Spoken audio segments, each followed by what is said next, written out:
Assalamualaikum warahmatullahi wabarakatuh. Izin memperkenalkan diri, nama Muhammad Saifullah, NPM 180101111092. Pada kesempatan kali ini saya akan sedikit menjelaskan mengenai supervisi pendidikan. Sebutkan 5 teori mengenai supervisi pendidikan. Menurut Makmur Asnam, supervisi merupakan aktivitas menentukan yang esensial yang akan menjamin tercapainya tujuan-tujuan pendidikan. Selanjutnya yaitu menurut Rosel, supervisi adalah pelayanan kepada guru-guru yang bertujuan untuk menghasilkan perbaikan pengajaran, pembelajaran, serta kurikulum. Yang selanjutnya itu menurut Mulyasa, supervisi sesungguhnya dapat dilaksanakan oleh kepala sekolah yang berperan sebagai supervisor. Yang selanjutnya yaitu menurut Purwanto, supervisi ialah suatu aktivitas pembinaan yang direncanakan untuk membantu para guru dan pegawai sekolah dalam melakukan pekerjaan secara efektif. Yang selanjutnya yaitu supervisi menurut Manulang menyatakan bahwa supervisi merupakan proses untuk menerapkan pekerjaan yang sudah dilaksanakan, menilainya, dan bila perlu mengoreksi dengan maksud supaya pelaksanaan pekerjaan sesuai dengan rencana semula. Yang selanjutnya yaitu jelaskan ruang lingkup supervisi pendidikan. Adapun ruang lingkup supervisi pendidikan yang pertama yaitu supervisi bidang kurikulum. Sekolah sebagai pelaksana pendidikan, baik supervisor, guru maupun peserta didik, sangat berkepentingan dan akan terkena dampak langsung dari setiap perubahan kurikulum. Yang kedua yaitu supervisi bidang kesiswaan.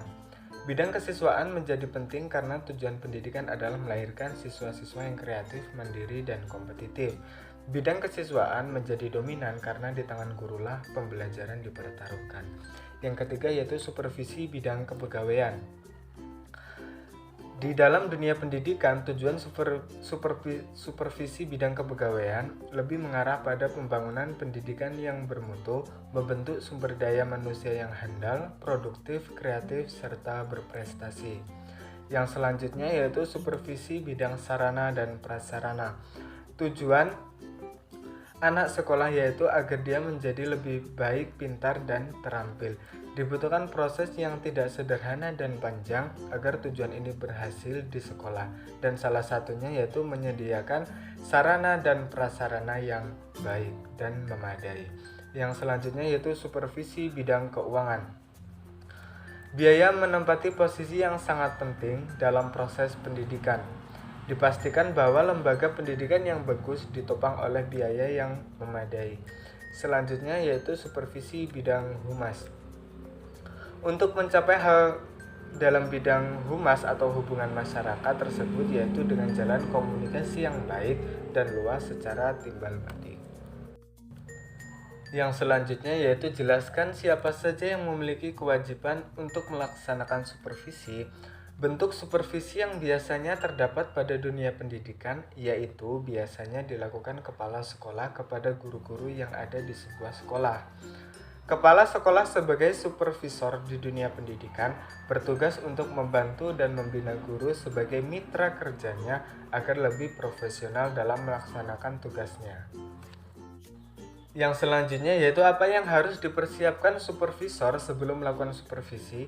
Yang perlu dipersiapkan supervisor sebelum melakukan supervisi antara lain yang pertama yaitu tahap penyusunan program supervisi. Program tersebut meliputi program tahunan dan program semester pada dunia pendidikan. Yang selanjutnya yaitu tahap persiapan dan perencanaan. Pada tahap ini yang perlu dipersiapkan antara lain format atau instrumen supervisi, materi pembinaan atau supervisi, buku catatan, serta data supervisi atau pembinaan sebelumnya. Yang selanjutnya yaitu tahap pelaksanaan. Pada tahap pelaksanaan yaitu diarahkan pada sasaran yang telah ditetapkan. Yang selanjutnya yaitu tahap tindak lanjut.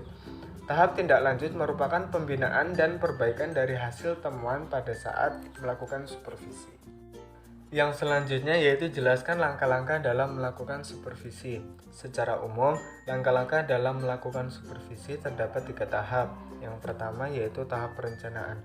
Pada kegiatan perencanaan mengacu pada kegiatan identifikasi masalah, pengumpulan data, mengolah data, mengklasifikasi data sampai penarikan kesimpulan.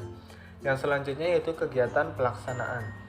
Kegiatan pelaksanaan merupakan kegiatan pemberian bantuan dari supervisor kepada pendidik agar dapat terlaksana secara efektif. Pelaksanaannya harus sesuai dengan perencanaan yang telah ditetapkan dan ada follow up untuk melihat keberhasilan proses dan hasil pelaksanaan supervisi. Yang selanjutnya yaitu evaluasi.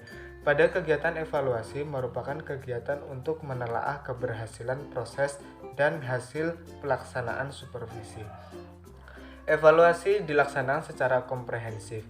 Sasaran evaluasi supervisi ditujukan kepada semua orang yang terlibat dalam pelaksanaan supervisi. Demikianlah yang dapat saya sampaikan, kurang dan lebihnya saya memohon maaf. Saya akhiri, billahi fisabilil haq fastabiqul khairat. Wassalamualaikum warahmatullahi wabarakatuh.